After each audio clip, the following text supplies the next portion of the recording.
Kepada Bapak Ibu, para peserta webinar yang berbahagia, terima kasih pada kesempatan yang berbahagia ini. Kita sama-sama bisa mengikuti acara webinar dalam rangka dengan tema dampak penyusutan aset tetap dan impairment terhadap laporan keuangan perusahaan. Sebelum kita mulai, ada baiknya kita perkenalkan dulu bahwa siapa narasumber kita pada malam hari ini. Yang pertama, perkenalkan narasumber kita, nama Bapak Doni Indradi, SEAK MM SH, dan MKN. Jadi sekaligus akuntan, ketua KJA, calon notaris, dan dosen di Unpam. Insya Allah mudah-mudahan kita semua mendoakan beliau mudah-mudahan sukses selalu. Terima kasih Pak Doni. Assalamualaikum. Waalaikumsalam Mbak Poniran. Oleh sebab itu tidak panjang lebar yang dapat kami sampaikan, kepada Bapak Doni Indradi, waktu kami persilahkan. Oke, sebelum saya share screen, saya mengucapkan selamat malam buat rekan-rekan yang sudah hadir. Terima kasih sudah hadir di acara webinar ini.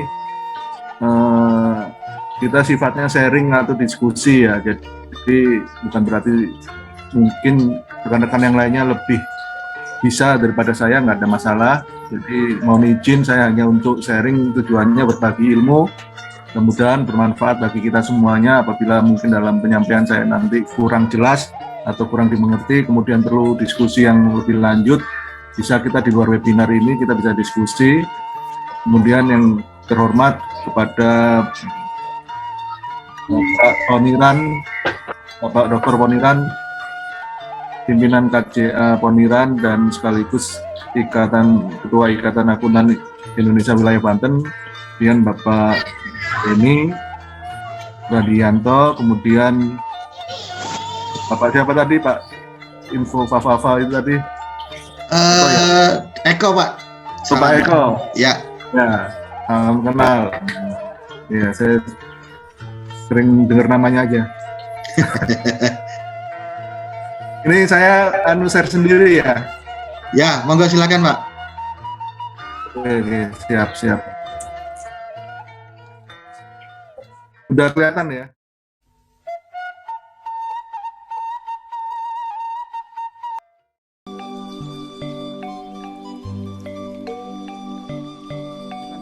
Perlu perhatian itu. Nah ini, sekarang adalah impairment asset. Ini TSAK 48. Ya, impairment asset adalah aset yang mengalami penurunan nilai apabila dibandingkan antara nilai perolehannya pada masa lalu dengan nilai pasar pada masa kini.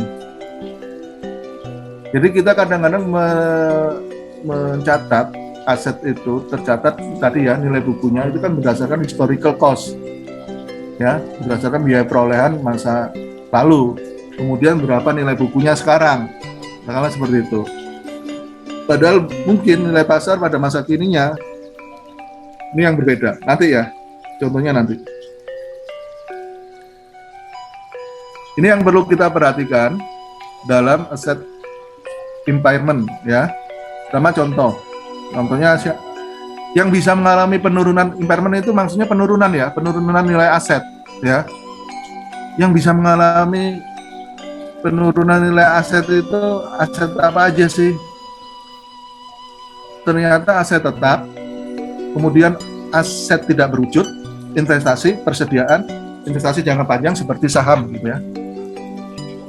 Artinya nggak cuma aset tetap yang bisa mengalami penurunan seperti itu, bisa terjadi di aset tidak berwujud seperti paten kayak gitu, investasi jangka panjang seperti saham, persediaan. Tapi ini ntar diatur sama SAK lainnya ya. SAK 48 mengatur tentang aset tetap. Faktor yang berpengaruh. Nah, ini tadi yang saya jelaskan adalah indikasi sebenarnya. Ini lebih cenderung ke arah indikasi. Ketika sudah ada perubahan teknologi, permintaan yang semakin menurun, kemudian kondisi ekonomi makro, adanya merger beberapa perusahaan, ya kan? Atau perusahaan kita merger gitu kan, kemudian atau perusahaan kita itu diakuisisi, dibeli sahamnya, ya, atau restrukturisasi, kemudian kerusakan atau aus dari mesin yang kita punya. Nah, ini kemudian adanya perubahan regulasi. Tadi faktor indikasi-indikasi yang saya sebutkan tadi, inilah yang harus kita perhatikan bahwa ini bisa menyebabkan terjadinya penurunan aset. Ya. Kemudian rumusnya gimana? Impairment loss atau penurunan aset ini terjadi apabila nilai buku aset lebih besar dari nilai wajar aset. Ya. Kalau lebih kecil berarti dia revaluasi. Misalnya nilai buku kita adalah 10, ya, untuk mobil itu 10. Kemudian ternyata setelah, wah ini mesin aus dan segala macam, ini kalau dijual ini cuma 8 nih, atau 5, 4 nih. Nilai wajarnya cuma 4, Pak. Dari 10 yang kita catat, jadi 4. Ini berarti ada penurunan nilai aset sebesar 6.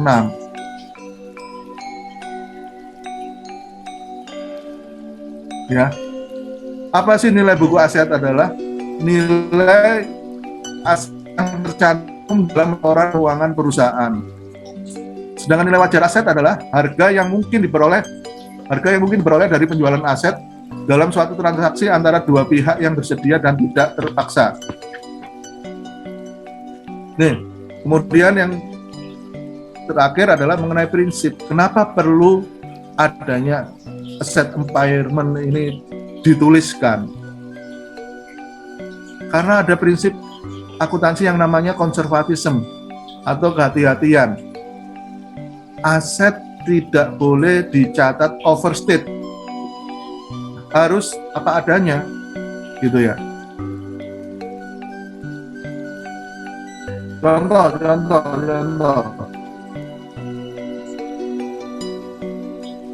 Ini nama saya dan nomor HP saya, wajahnya di atasnya. Contohnya, nilai buku aset tetap perusahaan pada tanggal 31 Desember 2022 adalah 100 juta. Ya. Perusahaan XYZ mendapatkan informasi bahwa nilai wajar aset tersebut hanya 80 juta pada tanggal tersebut. Jadi pada tanggal 31 Desember 2022, nilai wajar asetnya itu hanya 80 juta.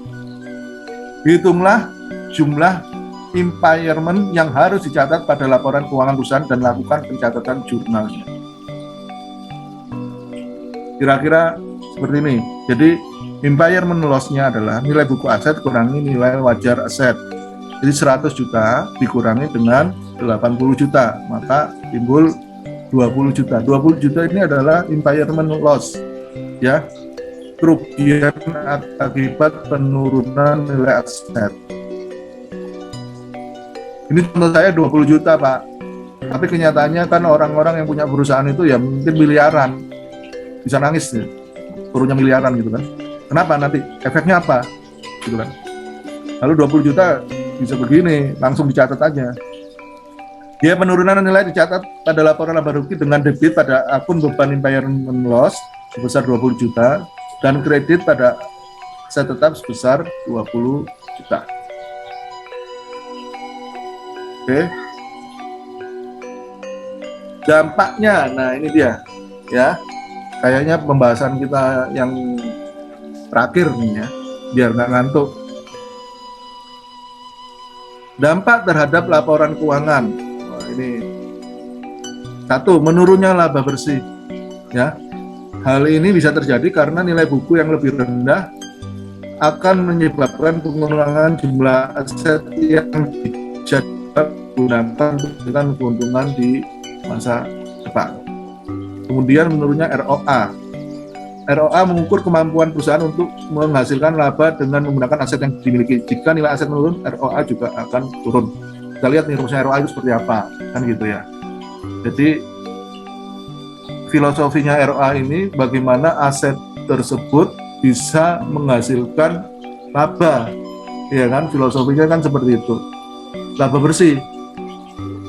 Nah, kalau nilai asetnya semakin menurun, maka kemungkinan dianggapnya ini sudah barang rongsokan gitu, sehingga labanya mungkin juga semakin turun gitu loh.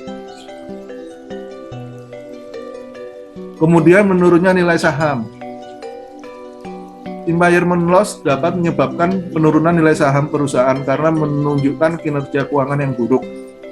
Investor cenderung akan kehilangan kepercayaan pada perusahaan dan menjual saham mereka sehingga akan menurunkan harga saham perusahaan. Ya. Kemudian dampaknya yang menurunnya tingkat kredit.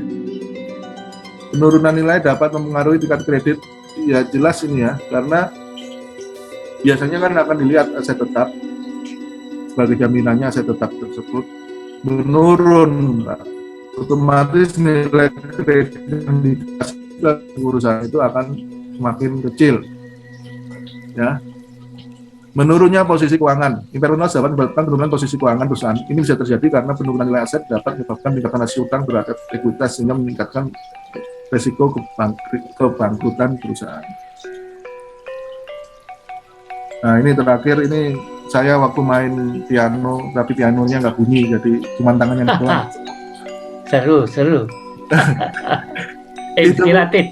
Hidup ini harus bermanfaat dan tidak semua harus diukur dengan uang, karena rezekimu tidak hanya berupa uang. Kira-kira seperti itu ya. YouTube saya ini ya, jadi saksikan.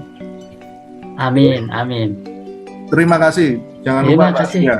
Terima kasih Pak Doni Indrati sebagai narasumber yang luar biasa pada malam hari ini dengan penuh kesungguhan sehingga kita semangat.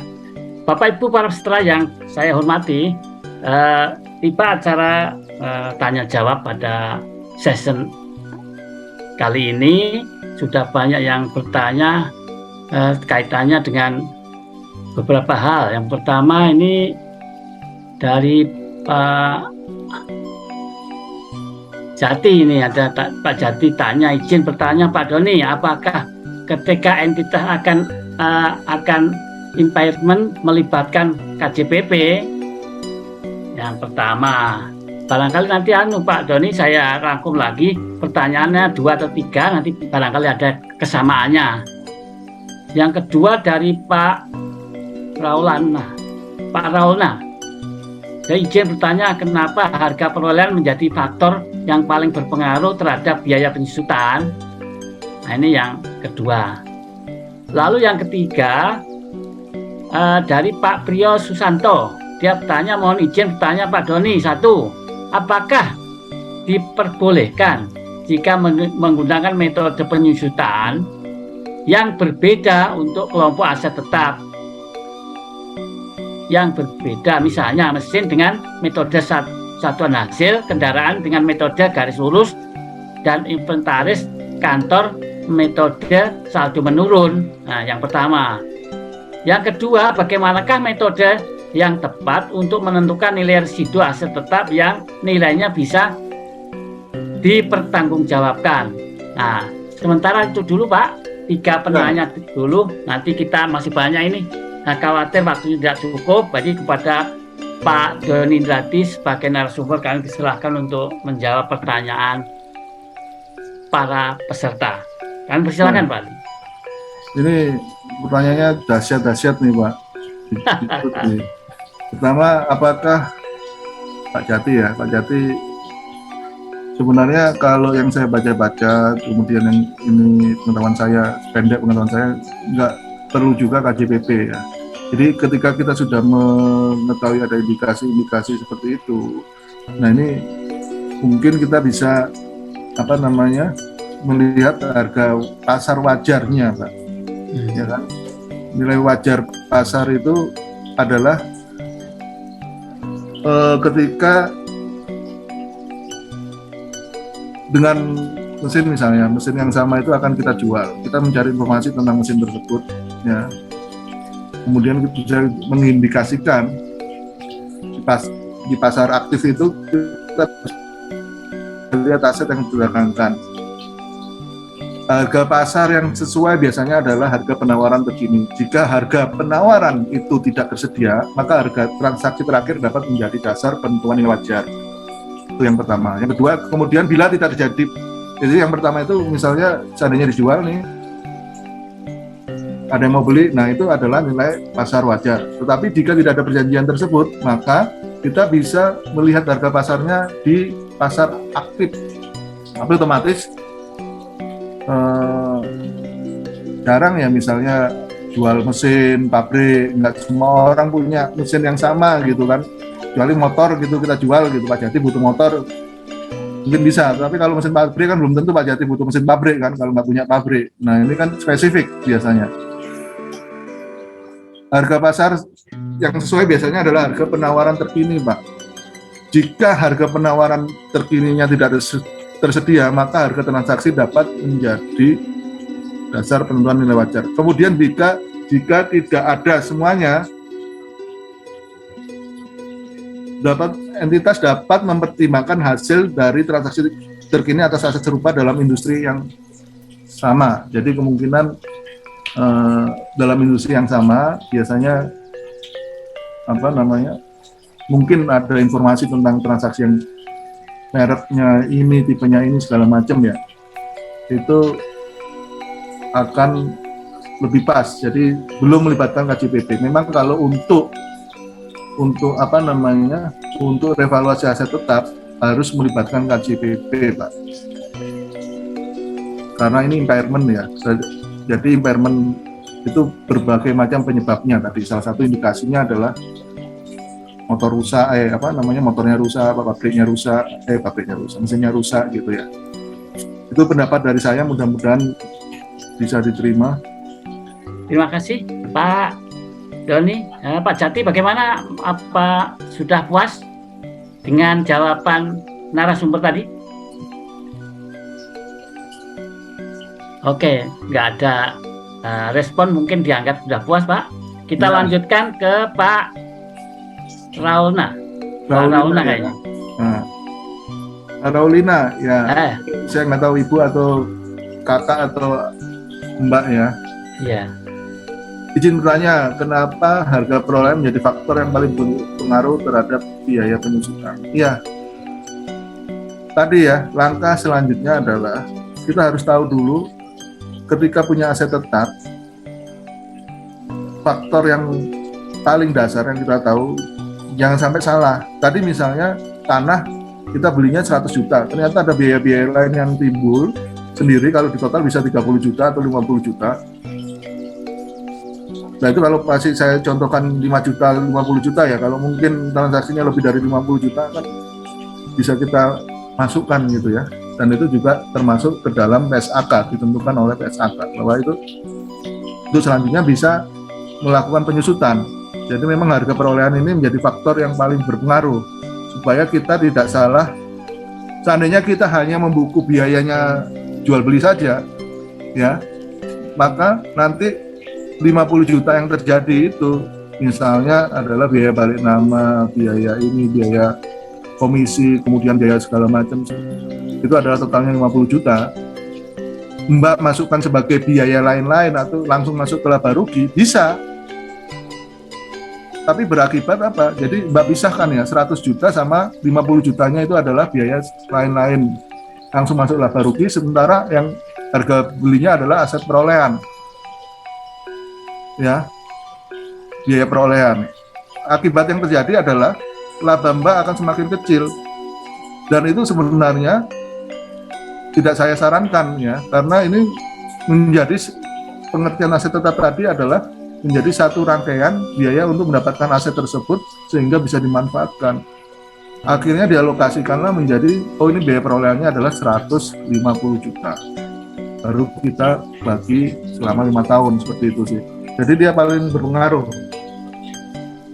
Awalnya sebelum kita susutkan adalah tahu dulu berapa persisnya biaya perolehan, supaya kita tidak mencatatnya tadi prinsipnya overstate ya, aset tetap tidak boleh dicatat seperti itu, atau yang bahasanya ya pas lah kita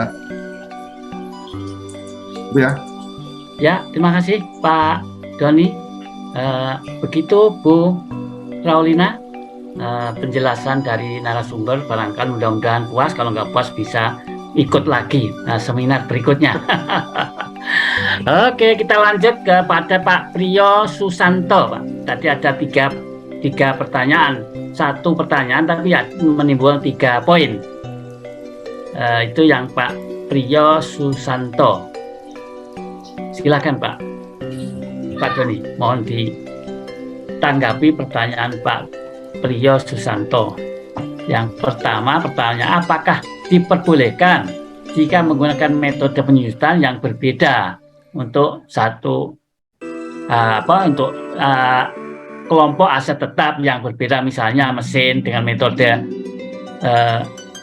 satuan hasil, kendaraan dengan metode garis lurus dan inventaris, sementara kantor menggunakan saldo menurun. Nah, bagaimana metode yang tepat untuk menentukan nilai residu aset tetap yang nilai sisanya atau nilainya bisa dipertanggungjawabkan? Itu sih Pak. Jadi itu tampaknya bisa dalam satu laporan keuangan menggunakan metode berbeda-beda. Oh, ini pertanyaan luar biasa. Mungkin Pak Prio ini juga sudah tahu jawabannya nih. Aduh. Jadi kalau metode garis lurus, kemudian inventaris kantor, metode saldo menurun, kemudian mesin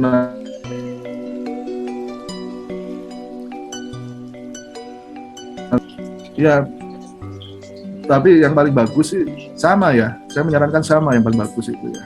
Karena kemudian nanti aset tetap ini, metode ini juga kesulitan kita nanti berikutnya adalah ke area perpajakan.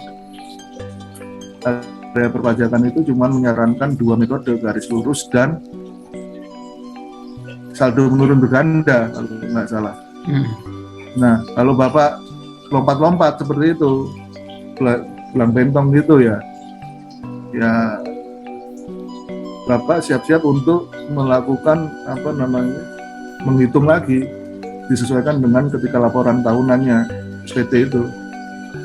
Bisa aja Pak, cuman saya nggak nyarankan. Kalau lebih bagus sih sesuai aja, samain semua gitu. Nah, ini menentukan nilai residu aset tetap. Ini biasanya itu kalau kita bicara akuntansi ya. Jadi di sini saya bicara akuntansi bukan perpajakannya. Karena saya kaitannya sama perpajakan, mungkin nanti ada orang pajak sendiri yang ngomong lah tentang aset tetap. Jadi kalau akuntansinya, nilai residu yang dapat, bagaimana metode yang tepat menentukan nilai residu aset tetap yang nilainya bisa dipertanggungjawabkan. Biasanya kita tanya ke ahlinya sih ya kali ya, yang paling pas itu ya. Tetapi kalau kita mengikuti, sekali lagi kalau mengikuti budget ya berarti ada kelompok 1, 2, 3, dan 4. Jadi 4, 8, 16, 20 tahun. Kalau nggak salah seperti itu, 4 tahun, 8 tahun. Nah, tapi kalau akuntansi bebas, jadi direksinya sendiri yang menentukan. Ini kalau mesin misalnya, ya udah yang ini 5 tahun, yang ini 10 tahun, yang ini 20 tahun. Itu biasanya berdasarkan ketika beli itu biasanya nanya ke ahlinya ini, Pak ini umurnya berapa lama nih biasanya gitu kan. Bangunan gedung mungkin ke ahli konstruksi ini. Oh ini bisa nggak saya pakai selama 20 tahun? Bisa Pak. Oh ya udah kita asumsikan 20 tahun. Dibaik seperti itu sehingga tepat ya Pak. Kalau kita orang ekonomi sendiri pun hanya berdasarkan kebiasaan akhirnya. Kalau yang pengen tepat ya tanya ke ahlinya. Tanya konstruksi bangunan, gedung segala macam. Panggil lah ini kira-kira berapa tahun nih. Oh ini 5 tahun, oh ini 10 tahun, oh ini 20 tahun misalnya seperti itu ya. Apalagi bangunan baru gitu kan, bisa 20 tahun. Kemudian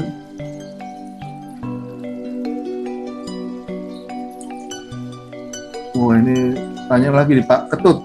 Itu Pak Ketut, Pak Priyo, mudah-mudahan sih bisa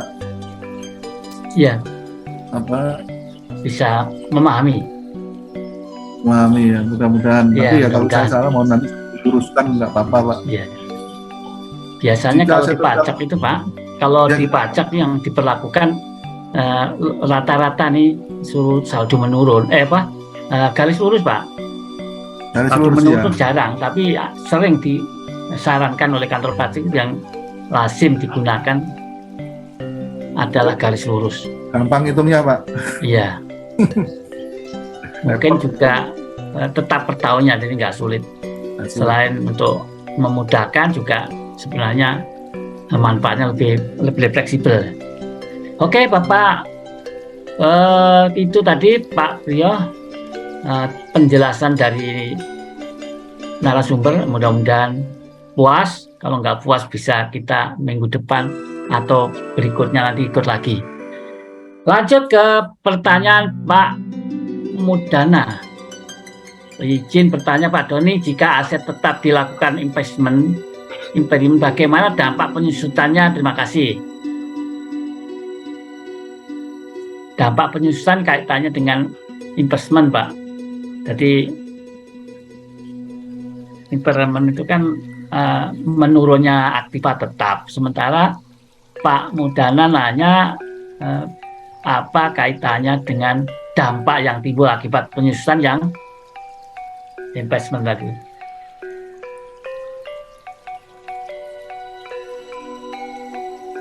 Oke, ini luar biasa ini Pak pertanyaannya ini. Ini termasuk juga mahasiswa saya banyak yang tanya juga ini Pak. Kecuali Pak Priyo, Pak Ketut ini bukan mahasiswa saya nggak ngelihat nama-namanya ini. Ini kayaknya profesional juga nih. Salam kenal Pak ya.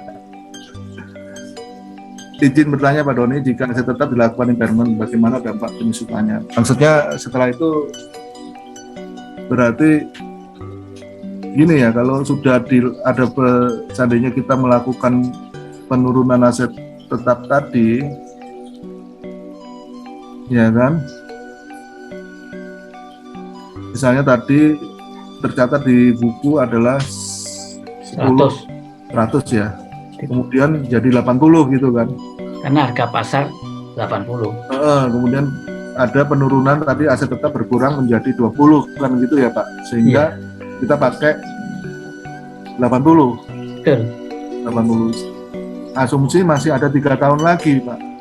Atau biar gampang hitungnya adalah berapa tahun lagi? 2 tahun lagi gitu ya misalnya. Dengan 80 20 tahun lagi. Terpaksa memang penyusutannya mengikuti yang tinggal 2 tahun dari angka 80 Pak. Gitu sih. Jadi kalau kita pakai garis lurus ya tinggal 40 juta.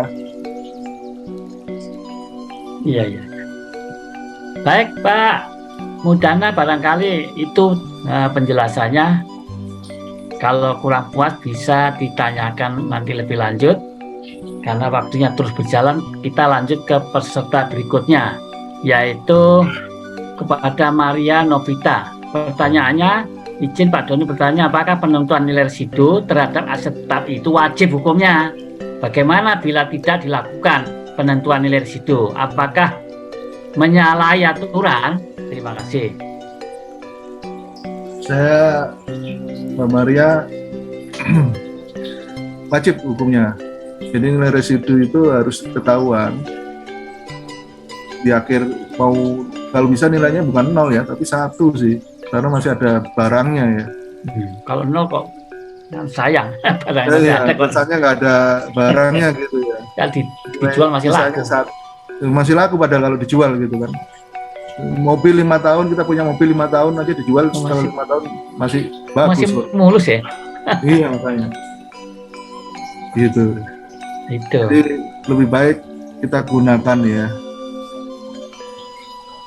Karena tadi ya, prinsipnya adalah mencatatnya harus tidak boleh overstate atau pas lah istilahnya gitu kan. Lanjut Pak. Oke, terima kasih. Itu Mbak Maria Novita. Lanjutnya Pak Isna ini pertanyaannya, izin bertanya Pak Doni, aset yang sudah tidak terpakai, sudah jadi barang rongsokan, lalu dijual dan masih mendapatkan nilai, apakah itu masih dianggap sebagai pendapatan perusahaan? Terima kasih. Ini adalah penjualan, laba atas penjualan ya bisa kita anggap sebagai ini. Tapi sebenarnya ini nanti next berikutnya Pak. Ini pertanyaan ini untuk, kan nanti saya di awal saya mau bikin seri aset tetap untuk webinar ini Pak. Jadi ini aset tetap yang pertama, ini yang kedua tadi nanti ada pelepasan, ada revaluasi gitu Pak. Iya. Tapi intinya bisa dianggap sebagai pendapatan ya, laba atas penjualan itu, ada kerugian ada laba gitu. Jadi penjualan aset tetap yang sudah habis nilainya Pak. Iya. Atau nggak habis pun, misalnya 3 tahun kita pengen ganti, kan bisa tinggal nilai bukunya berapa, ya kan? Kemudian nilai jualnya berapa, kita bandingkan, ada nggak selisihnya itu bisa sebagai laba penjualan atau rugi atas penjualan, kan seperti itu. Baik, kita lanjut Pak Mursalat. Pak Mursalat bertanya, mengapa aset tetap tidak dapat digunakan secara terus-menerus? Apakah ada hubungannya dengan penghentian aktiva tetap? Mohon penjelasan.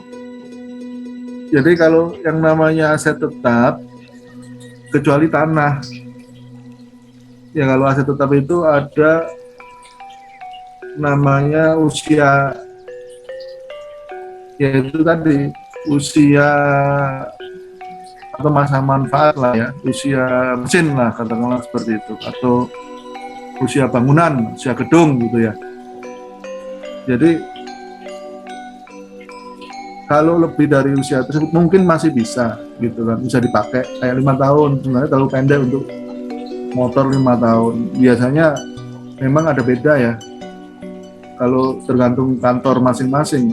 Ini motor saya mau depresiasikan 10 tahun atau 8 tahun, tapi kadang-kadang tadi faktor eksternal kita menyebabkan mesin itu nggak bisa dipakai karena permintaan semakin turun. Kan banyak pabrik-pabrik konveksi yang harus tutup atau gulung tikar akibat pandemik segala macam, kan turun permintaannya misalnya seperti itu, sehingga aset tetapnya harus dilepas. Apakah ada hubungannya dengan penghentian aktif? Ya nanti ketika nanti terakhir ya bisa jadi aset tetap itu adalah dihentikan dengan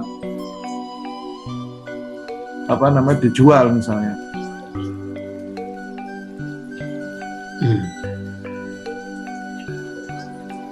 Begitu ya Pak? Ya, itu dari saya. Terima kasih Pak Doni.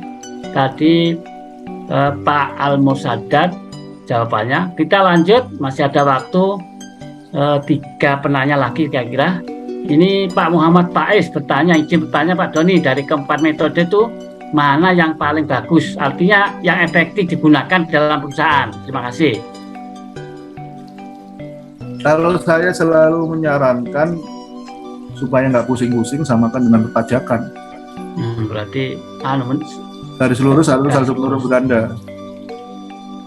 Tapi kalau ya karena filosofinya beda-beda sih ya, kayak metode saldo menurun berganda mungkin, atau hasil, kalau garis lurus itu kan tidak melihat usia mesin misalnya gitu ya, 10 tahun gitu kan. Padahal mesin itu harus semakin tua, ya kan, mungkin dia produksinya semakin turun, tapi dihantam sama biaya penyusutannya, kan gitu Pak. Karena filosofinya yang sama, tapi ini yang mau nggak mau harus dipakai, karena pajak juga ngikutnya tadi seperti Bapak bilang, garis lurus yang biasanya. Tapi bagus lagi misalnya kalau tadi seperti pertanyaannya Pak siapa tadi yang di atas, Pak Priyo tadi, bagusnya memang mesin ya pakai hasil produksi gitu loh, dia real gitu kan, lebih pas gitu kan, penyusutannya itu lebih bisa terukur.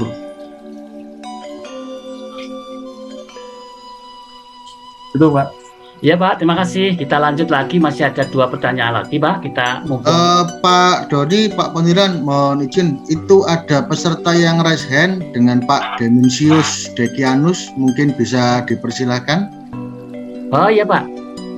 Monggo silakan Pak Deminsius, bisa di-on-kan videonya juga, mungkin untuk bisa langsung sharing diskusi dengan Pak Doni dan nanti dengan Pak Poniran. Terima kasih. Pak Monggo silakan Pak Deminsius.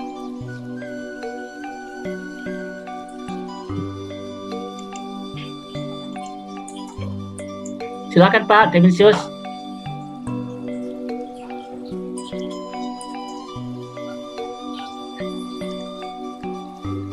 Masih connect Pak, mungkin anunya. Ya, masih connect Pak.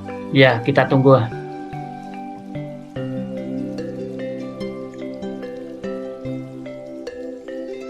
Untuk informasi juga ya bagi Bapak Ibu peserta webinar, untuk agenda minggu depan kita rencanakan tanggal 12 Maret itu webinar tentang bagaimana penyusunan laporan keuangan UMKM sesuai dengan PSAK MKM. Nanti sebagai narasumber dengan Bapak Poniran. Monggo Pak Deminsius, silahkan. Iya Pak, ini Pak Deminsius masih mungkin sinyalnya masih agak sendat-sendat ya. Sambil nunggu Pak Deminsius, kita Ya, satu lagi. nanti dilewati dulu Pak, dibacakan dulu Pak. Iya Pak. Baik Pak, kita lanjut satu lagi. Pak Bukhari Muslim bertanya sambil nunggu Pak Deminsius lagi voting.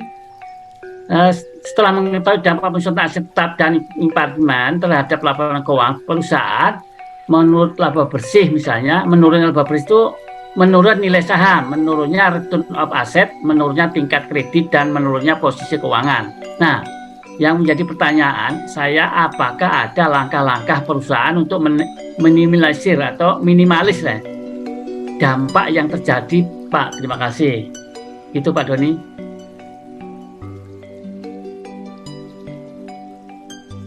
Itu Kalau Pak untuk ya. dampak eksternal itu di luar kuasa perusahaan tadi yang saya bilang. Jadi ya mudah-mudahan sih apa yang kita perkirakan 5 tahun untuk atau 10 tahun untuk mesin gitu ya, itu sesuai dengan asumsi kalau orang ekonomi bilang itu ceteris paribus ya, semuanya dianggap tetap. Jadi dianggap tidak ada hal yang mengganggu gitu loh Pak. Jadi 10 tahun itu dianggap lancar. Nah kalau ternyata kondisi yang kita tidak pernah memperkirakan, satu dunia kena COVID 2 tahun, sementara daya beli masyarakat semakin turun, nah ini kan repot. Ya. Itu yang nggak bisa diprediksi oleh company, bahkan negara pun susah untuk memprediksi hal-hal yang seperti itu gitu kan. Nah, yang bisa kita prediksi adalah faktor internalnya. Kita merawat mesin tersebut gitu Pak. Merawat mesin tersebut misalnya gitu kan. Walaupun COVID, kalau motor itu ibaratnya walaupun kita nggak keluar rumah, kita panasin dulu ya, jangan pakai korek ya, tapi ya panasin, nyalain 10 menit, 50 menit, atau 10 menit.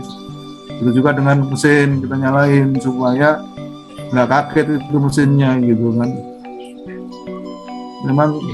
Memang sih butuh, akibat daripada kita beli aset ini mesti banyak ada biaya perawatan. Kenapa makanya aset tetap ini menjadi perhatian saya, karena hampir menguasai 40% aset perusahaan isinya aset tetap.